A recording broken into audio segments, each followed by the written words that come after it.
I'm Ryan Leitch. I work in the innovation team there at KBC Bank here in Dublin. And today, I thought quite long and hard about what I wanted to take you through, and I'd kind of settled on some best practices and so on, and I ran through that with my wife on Sunday, and in great detail. As I said, it's a fairly lonely existence in innovation, and I thought Paula would be interested. She wasn't. When it was all said and done, I mean, her only feedback was, well, they could probably just Google that. And I think she was... So thank you for your support, darling. You're probably right. So I scrapped that and thought I'd take a bit of a different approach. And instead of best practice, I thought I'd give you some of the worst practice. Some of the issues that we had, some of the problems that we faced, some of the things that we did terribly. And hopefully from that you can derive some unique insights and I think some things that again, hopefully things that you'll be able to do differently in your organization. That's I suppose the corporate obligation. I have to put it up there. Ignore that. I'll take you through a little bit about the KBC Innovation Hub, maybe though, and the genesis of that Innovation Hub, because in around January 2017 it was, there was a real feeling, and indeed a real reality, that what we were talking about to our customers, the digital-first, customer-centric challenger bank in Ireland, really, I don't think we were living up to that at all. The products and the services that we were delivering were far from digital-first, customer-centric, and they certainly weren't challenging the market. So in January of 2017, we decided to do probably the least innovative thing you can do, which is set up an innovation hub. Everybody has one. And it was that sort of environment in which we kicked off the iHub, as I said, back in January 17. I won't bore you with that too much. Suffice to say, I've been around the block a little bit in different sorts of industries, logistics for a long time, and then in 2010, not the best time to move to Ireland, but 2010, came here and got stuck into financial services, and specifically, I suppose, innovation. So where did we start? I mean, it's the honest view is we started with an appraisal of where we're at, or of where we thought we were at, but really it wasn't all that, it's fair to say it wasn't all that detailed an appraisal. I mean, we knew we had to move quickly, we knew we had to move with purpose, we knew we had a hell of a lot of dates and deadlines that we had to hit, but what we didn't do was make a really honest appraisal of where the organization was at that particular point in time. So when I say we moved quickly, my God, we moved quickly. We had Scrum teams up and running, delivering code within weeks. We knew at that point in time, I cringe when I say this, but we knew what our first album was going to be. That was a sort of ridiculous talk that we were using back then, and by God, we were delivering, or so we thought. But when we got to a stage where it was time to start moving this code and moving these deliveries through the various environments, we started to hit all sorts of blockers with the rest of the business. KBC for a long time was a waterfall house. I'm sure most of you know what that means. If not, we can discuss it a little later. But we were there now, delivering in an agile way, and delivering these iterative packets of code into production. And the business didn't have a clue what we were doing. It was alien to them. We took these ideas through compliance, legal, risk, data protection. They just weren't set up to move in that particular way. So what we had, actually I should mention as well, that our core banking provider, Temenos, a waterfall house. To this day, Temenos, the core banking provider at KBC and soon to be Bank of Ireland, they develop code in a waterfall manner. It just didn't align. We didn't do that analysis up front. So again, when we moved or tried to move code into production, the brakes went on. Because really when we thought we were going to move into this lovely green field, off you go guys, decide what you want to do and go and deliver it, really it was anything but green field. There was a fairly complex environment in which we had to navigate. Had we done a warts and all analysis up front, and had we brought people along that journey, it's certainly an issue we could have mitigated to some degree. And that's the next point. I mean, it's a journey. It really is a journey, and you need to make sure that everybody's on board. We tried. We tried. We kind of tried. We started with engagement with the various business areas. We went and spoke to the guys in the contact center. We spoke to the guys in legal, compliance, risk, all of those sorts of areas that we'd spoken about before. But I think it's fair to say we didn't really honestly engage. I mean, when we engaged to a point, but really then when we started to get the sorts of answers that we didn't like the sound of, we just sort of muscled our way through regardless and woe betide anybody who got in our way. We built some alliances, certainly, but in hindsight, when we really look back, the alliances we built were with people and departments who kind of felt the same way that we did anyway. So we made friends with people who were probably already friends with us, and we didn't bring those other sort of areas along with us.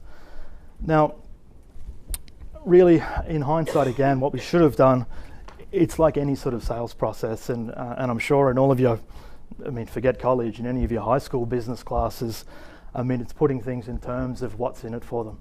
So, what's in it for the person in legal to say yes? We didn't put it in those terms at all.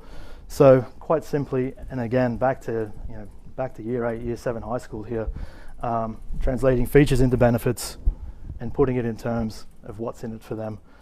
We failed to do that in the early days, and we certainly paid a fairly hefty penalty when we were trying to move at the pace in which we really needed to move at. Be humble. There's a face you want to punch, isn't it? He's not here, is he? Be humble. Now, look, without getting too carried away with myself here, it's probably a lesson for your business careers and in life generally, but certainly in setting up an innovation hub, it's something that we in KBC and the KBC Innovation Hub probably could have taken heed of a little bit more than what we did. I mean, if we take that step back, in January 2017, when we started setting up the hub, we took different people from various parts of the business. We took the best business people, we thought the best business people, we took the best developers, we took the best testers, we put them all in a room together, and there was a certain confidence that came with that, a certain swagger, to be perfectly honest. Now, with that swagger, I suppose you've immediately offended a lot of people, and we certainly did that. There's no question about it. I mean, bear in mind that weeks prior to the Innovation Hub starting in KBCI, we were wearing suits and we were looking like bankers and so on. 3 weeks later, we'd taken all the people, we were wearing band t-shirts, we had Beats headphones on, we were sitting on beanbags. And people, what happened? Who do they think they are? And again, there was a certain element of truth in that as well. We needed to admit, and I don't think we did initially, that there were things that we were just really, really bad at. There were certain things we were very good at. We knew our core platform really well, and if you were a fintech or a third party who wanted to come and integrate something with that core platform, yeah, we could do that really quickly and with really high quality. What we didn't admit, and to be honest, not even what we didn't admit, what we probably didn't even realize at the time, were there were things we were absolutely terrible at as well. We weren't that great at writing our own code and deploying it with the sort of speed and quality that many fintechs and big techs and so on could do. We simply didn't realize. But what we were seeing then was a real disconnect between what the third parties were doing, great speed, great quality, and what we were doing in-house. And we needed to be humble enough to actually recognize our own failings. There's very few companies, I mean, GE's already been mentioned, and I'm talking GE back in the day, GE, who can do lots and lots of really good things and have that real breadth of expertise and that real breadth of talent. KBC are good at certain things, we're not good at others. We can admit that, that's okay. And we have. Now you'll see some of our onboarding journey, for instance. We've engaged the services of a company called ID Scan, the same company that puts software into Heathrow Airport. They sell software to Scotland Yard, biometric type software. We use APIs from Apple and Google for our account opening journeys and our lost and stolen card journeys. We use the services of a Polish fintech who act as the intermediary between KBC and all of the other banks in the context of PSD2. So we've learned a lesson there, but it took some time, it took some pain, and it took some embarrassing lessons when it was pretty clear that we couldn't or wouldn't deliver as quickly and with as high quality as we said we were going to. Now, diversity is an interesting one. It's a popular topic at the moment, and rightly so, but I want to take it maybe a little bit further than, I suppose, the conventional ideas around diversity. Because to be fair, I think KBC is a very diverse place to work. And certainly the Innovation Hub itself is a very diverse place to work. But I wanted to take it just a level below that. So while we consider the senior management team at the Innovation Hub, we were from different nationalities, men and women represented and so on, different age groups and so on. We really all sort of thought the same way. We could all see the bigger picture. None of us really cared too much for the detail. We just knew we had to deliver. We knew we had to deliver on time. We knew we had to push people 24/7, and that was the common, I suppose, the common thread. We had some enormous arguments, but all of that we could agree on. And there wasn't anybody else there in that team sort of saying, hang on a minute, guys, just take your foot off for a second. There's a different way to do this. There's a better way to do this. There's a way to do this that would mean in the medium and long term you might get better results. We didn't have that view. It was go, go, go, go, go. And as I said, we all agreed on that, if nothing else. Similarly, around the rest of the business, we spoke to and gathered the opinions of the people who were probably going to agree with us anyway. And for the people who didn't, and for the departments who didn't, again, we muscled our way through. It's a very, very short-term view. And even within our own department, I'll give you a very quick example. I'll come back to the be humble slide, but there was a process I wanted to tackle. We wanted to get more people activated in the mobile app, and I knew that I had the best way to do that. I was convinced. So I shopped it around, legal, compliance, risk. Everybody was happy enough that we weren't going to be doing anything illegal. That's a start. I took it to the guys, to the Scrum teams. I said, fellas, what do you think? The customer goes here, they move there. Hey, presto, they're through. What do you think? I mean, silence, absolute silence. Guys, again, can we, any pitfalls, anything you foresee, any issues, speak now, forever hold your peace. More silence. Fantastic, guys, that'll do me.